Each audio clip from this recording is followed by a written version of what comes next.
আল্লাহ মালাকুল মাউত কে বলবেন, মালাকুল মাউত কি অবস্থা? বলবে সব শেষ।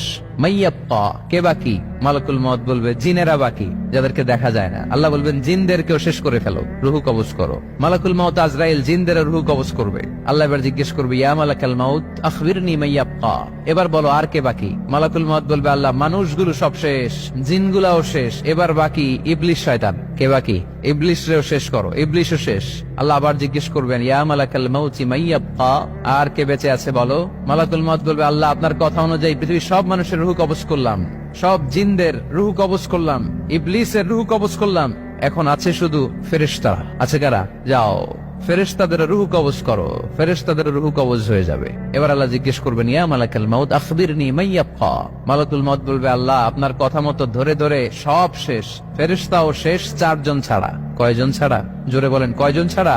ইসরাফিল, জিব্রাইল, মিকাইল, আজরাইল। আল্লাহ এই 4 জন আমরা বাকি। আল্লাহ বলবে, যাও ইযহাব ইনতালিক ইলা জিবরিল ওয়াকবাদ রূহা, জিব্রাইলের রুহু কবজ করো। ইযহাব ইলা ইসরাফিল ওয়াকবাদ রূহা, ইসরাফিলের রুহু কবজ করো। ইযহাব ইলা মিকাইল ওয়াকবাদ রূহা, রুহু কবজ করো। ওই 3 ফেরেশতাও শেষ। এবার আল্লাহ তাআলা জিজ্ঞেস করবেন, ইয়া মালাকাল মাউত আখবিরনি মাইয়াব্বা, এ মালাকুল মাউত আর কে বাকি আছে বলো? মালাকুল মাউত বলবে, আল্লাহ আপনার কথা মতো মানুষগুলো শেষ, জিনগুলো শেষ, ইবলিশ শেষ, আমার বাকি 3 ভাই ইসরাফিল, মিকাইল, জিব্রাইলও শেষ, শুধু আমি, শুধু আমি। আল্লাহ বলবেন, কেউ নাই? মালাকুল মাউত বলবে, না আল্লাহ কেউ নাই। এবার আল্লাহ তাআলা বলবেন, মালাকুল মাউত তুমি তো সবাই রে মারছো, এবার তুমি মরো, এবার তুমি মরো, তুমি মরো।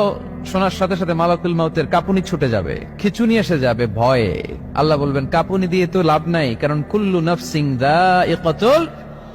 রব্বুল আলামিন বলবেন, মালাকুল মাউত কেঁদো না, এটাই দুনিয়ার বিধান, আমি আল্লাহর দেয়া বিধান, এটাই জন্মালেই মরতে হয়। যাও, জান্নাত জাহান্নামের মাঝখানে একটা জায়গা আছে, জায়গাটার নাম হলো আরাফ। এই আরাফের মধ্যখানে যে দাঁড়াও, ওখানে যে মালাকুল মাউত কাঁপতে থাকবে। মালাকুল মাউত বলবে, আল্লাহ সৃষ্টির শুরুতে যদি জানতাম, সৃষ্টির শুরুতে যদি জানতাম সবাইকে মৃত্যুদান করার পরে, রুহু কবজ করার পরে আমাকেও মরতে হবে, তাহলে এই কঠিন দায়িত্বের ব্যাপারে আপনার কাছে ক্ষমা চাইতাম। আজকে আমারও যে ভাগ্য বরণ করে নিতে হবে সৃষ্টির শুরুতে, আমি এটা কল্পনাই করতে পারি নাই। আল্লাহ বলবেন, নো টক, মুত ইয়া মালাকাল মাউত, মর, মরে যা, মুত, মরে যাও।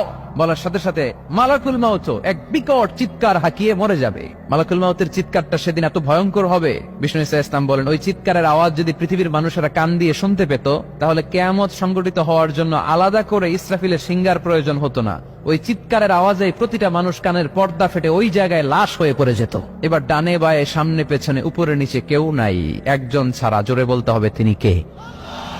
আল্লাহ তখন পৃথিবীকে একটা ডাক দিবেন, বলবেন, ইয়া দুনিয়া আইনা আনহারুকি, এই পৃথিবী তোর নদীগুলো কোথায়? ইয়া দুনিয়া আইনা আশজারুকি, এই পৃথিবী তোর গাছগুলো কোথায়? বটতলা। ইয়া দুনিয়া আইনাল জিবাল, তোর বড় বড় মাউন্ট এভারেস্ট পাহাড়, আলাস্কা পর্বতমালা, আলপস পর্বতমালা, এগুলো কোথায়? তুর পাহাড় আজকে কোথায়? ইয়া দুনিয়া আইনাল মুলুক, রাজা বাদশারা কোথায়, যারা ক্ষমতার দাপটে পা জমিনে ফেলতে চাইতো না? আইনাল জাবাবেরা, অত্যাচারী স্বৈর শাসকগুলো আজকে কোথায়? কোথায় আজকে? কোন আওয়াজ নাই।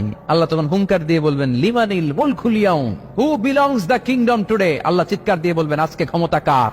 আওয়াজ করে বলেন, সেদিন ক্ষমতা কার? আল্লাহ সেদিন প্রশ্ন করে নিজেই নিজের প্রশ্নের উত্তর দিবেন, লিমানিল মুলকুল ইয়াউমা লিল্লাহিল ওয়াহিদিল কাহ্হার। সেদিন ক্ষমতা দুনিয়ার কোন রাজার নাই, কোন বাদশার নাই, কোন স্বৈর শাসকের নাই, কোন সুলতানের নাই, কারো নাই। সেদিন ক্ষমতা চলবে একজনের, তিনি কে? তার নাম হচ্ছে রহমান। তার নাম কি? আরো জোরে বলেন, কি নাম? এজন্য রহমান কারে বলে আজকে চিনতে পারছেন? তার দয়ার শেষ আছে? তার ক্ষমতার কোন কুল কিনারা আছে? তার ধন ভান্ডারে কোনো কমতি আছে? এজন্য লা বিশাইইন মিন নিআমিকা রাব্বানা নুকাযযিবু ফালাকাল হামদ, we don't deny any of your mercy and blessings, all praises to you. আল্লাহ তোমার কোন নিয়ামতকে আমরা অস্বীকার করি না।